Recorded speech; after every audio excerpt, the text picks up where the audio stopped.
I think we can get in one more question if there are any other questions in the back of the room. Tony Campbell, I'm CEO of East Kentucky Power Cooperative. I want to ask you a question about the Clean Power Plan. And it's supposed to be put in the Federal Register this month, or in October, I'm sorry. Then in 90 days it becomes law. And if we don't file a state implementation plan, we immediately, it says in the law, the proposed law, that we're going to have to follow the federal implementation plan. My question to you is, are you going to order us? Because we need to start building now. And I'll add a little bit more. I think it is conceivable that we could see a doubling of rates, especially with natural gas prices moving upward. Are you going to put an order out for us not to comply? Because we're going to have to comply with one or the other if it's a federal law. Could you put a little more light on that for us? What would you do if you're in our shoes? I guess that's what I'm asking. Sure. Mr. Bevan, we'll start with you. We have 2 minutes. I would instruct you not to comply, because as a state, we will not comply. As governor, I will not submit that plan, and I will have your back on that. And this will be adjudicated. We have a division of powers. We have a separation of powers, and have had such since the beginning of this country. We have the legislative, we have the executive, and we have the judicial. When there is an impasse, these things ultimately make their way through the judicial branch. And so this would be taken to court. We would potentially be sued, we being the state of Kentucky.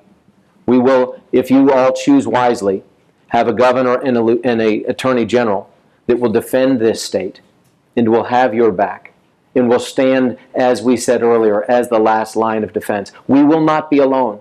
We will not be the lone sentinel out on the wilderness in the North 40. We will have more than half the states already have got one or both of their attorneys general and or governors who are of like mind on this. There will be a groundswell of resistance, the likes of which I think we've historically not seen, because they've already tipped their hand in the waterways of the U.S., which will help to redefine what navigable waterways is another piece of onerous legislation right behind this one. And if we're foolish enough to swallow this one, which they're hoping we'll do volitionally, and the spoonful of sugar given to us to make that medicine go down is not enough. And I will not accept it. I'll say you can take the federal dollars expecting us to follow along. You can keep them, keep the suggestions, and this is what we're going to do. We're not alone in this thinking. And if we have more states that stand up on their 10th Amendment rights, and you are going to start seeing it, we must do so, because if we don't, it will be the waterways of the U.S. next, and it will be everything else that follows it. We do not need to comply with the regulatory suggestions from unelected bodies. There is no legally binding mandate, none whatsoever, from the EPA that forces us as a state or you ultimately as individual cooperatives to comply. And I will have your back on that. General Conway. Well, let me just say I do trust that the people in this room are going to choose wisely here in 41 days. And no, I don't think you ought to start developing a plan. And here's why. Despite all the talk, I've actually been the one litigating this issue.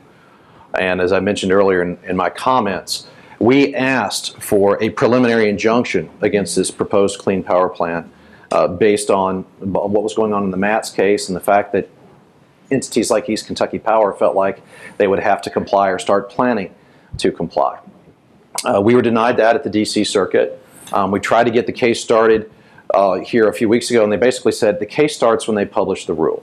Now, the D.C. Circuit, I think, is very sympathetic to our arguments here. All right. So as soon as that thing is published, I as Attorney General or I as Governor will sue along with other states to get an injunction in place to stay the implementation of that pending the outcome on the merits of this case.